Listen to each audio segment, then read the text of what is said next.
Les Actes des Apôtres, chapitre 10.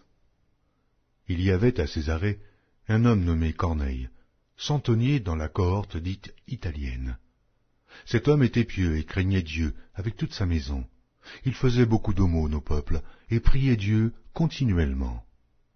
Vers la 9e heure du jour, il vit clairement dans une vision un ange de Dieu qui entra chez lui et qui lui dit « Corneille !» Les regards fixés sur lui et saisi d'effroi, il répondit « Qu'est-ce, Seigneur ?» Et l'ange lui dit « Tes prières et tes aumônes sont montées devant Dieu, et il s'en est souvenu. Envoie maintenant des hommes à Joppé, et fais venir Simon, surnommé Pierre. Il est logé chez un certain Simon, corroyeur, dont la maison est près de la mer. » Dès que l'ange qui lui avait parlé fut parti, Corneille appela 2 de ses serviteurs et un soldat pieux, d'entre ceux qui étaient attachés à sa personne, et, après leur avoir tout raconté, il les envoya à Joppé. Le lendemain, comme ils étaient en route et qu'ils s'approchaient de la ville, Pierre monta sur le toit vers la 6e heure pour prier. Il eut faim et il voulut manger. Pendant qu'on lui préparait à manger, il tomba en extase. Il vit le ciel ouvert, et un objet semblable à une grande nappe attachée par les 4 coins qui descendait et s'abaissait vers la terre, et où se trouvaient tous les quadrupèdes et les reptiles de la terre et les oiseaux du ciel. Et une voix lui dit « Lève-toi, Pierre, tue et mange. » Mais Pierre dit « Non, Seigneur, car je n'ai jamais rien mangé de souillé ni d'impur. » Et pour la 2e fois, la voix se fit encore entendre à lui. « Ce que Dieu a déclaré pur, ne le regarde pas comme souillé. » Cela arriva jusqu'à 3 fois, et aussitôt après, l'objet fut retiré du ciel. Tandis que Pierre ne savait en lui-même que penser du sens de la vision qu'il avait eue, voici, les hommes envoyés par Corneille, s'étant informés de la maison de Simon, se présentèrent à la porte et demandèrent à haute voix si c'était là que logeait Simon, surnommé Pierre. Et comme Pierre était à réfléchir sur la vision, l'Esprit lui dit, « Voici, 3 hommes te demandent, lève-toi, descends, et pars avec eux sans hésiter, car c'est moi qui les ai envoyés. » Pierre donc descendit, et il dit à ces hommes, « Voici, je suis celui que vous cherchez. Quel est le motif qui vous amène ?» Ils répondirent, « Corneille, centenier, homme juste et craignant Dieu, et de qui toute la nation des Juifs rend un bon témoignage, a été divinement averti par un saint ange de te faire venir dans sa maison et d'entendre tes paroles. » Pierre donc les fit entrer et les logea. Le lendemain, il se leva et partit avec eux.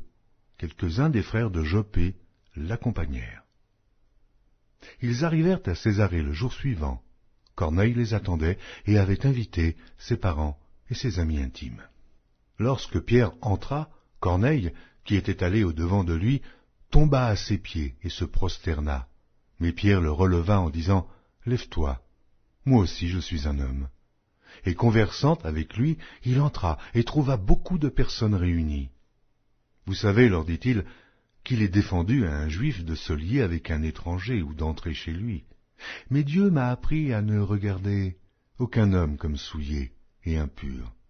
C'est pourquoi je n'ai pas eu d'objection à venir, puisque vous m'avez appelé.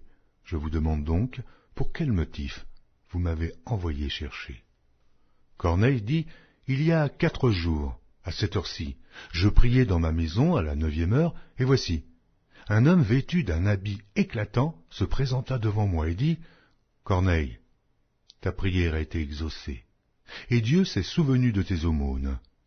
Envoie donc à Joppé et fais venir Simon, surnommé Pierre. Il est logé dans la maison de Simon, corroyeur, près de la mer. Aussitôt j'ai envoyé vers toi, et tu as bien fait de venir. Maintenant donc, nous sommes tous devant Dieu, pour entendre tout ce que le Seigneur t'a ordonné de nous dire. » Alors Pierre, ouvrant la bouche, dit, « En vérité, je reconnais que Dieu ne fait point acception de personne, mais qu'en toute nation, celui qui le craint et qui pratique la justice lui est agréable. Il a envoyé la parole aux fils d'Israël en leur annonçant la paix par Jésus-Christ, qui est le Seigneur de tous. Vous savez ce qui est arrivé dans toute la Judée, Après avoir commencé en Galilée, à la suite du baptême que Jean a prêché, vous savez comment Dieu a oint du Saint-Esprit et de force Jésus de Nazareth, qui allait de lieu en lieu, faisant du bien et guérissant tous ceux qui étaient sous l'empire du diable, car Dieu était avec lui. Nous sommes témoins de tout ce qu'il a fait dans le pays des Juifs et à Jérusalem. Ils l'ont tué, en le pendant au bois. Dieu l'a ressuscité au 3e jour, et il a permis qu'il apparût, non à tout le peuple, mais aux témoins choisis d'avance par Dieu, à nous qui avons mangé et bu avec lui après qu'il fut ressuscité des morts. Et Jésus nous a ordonné de prêcher au peuple et d'attester que c'est lui qui a été établi par Dieu, juge des vivants et des morts.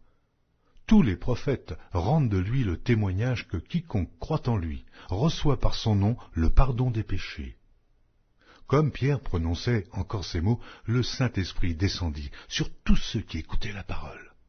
Tous les fidèles circoncis qui étaient venus avec Pierre furent étonnés de ce que le don du Saint-Esprit était aussi répandu sur les païens, car ils les entendaient parler en langue et glorifier Dieu.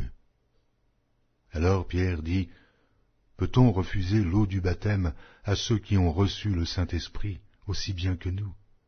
Et il ordonna qu'ils fussent baptisés au nom du Seigneur, sur quoi ils le prièrent de rester quelques jours auprès d'eux.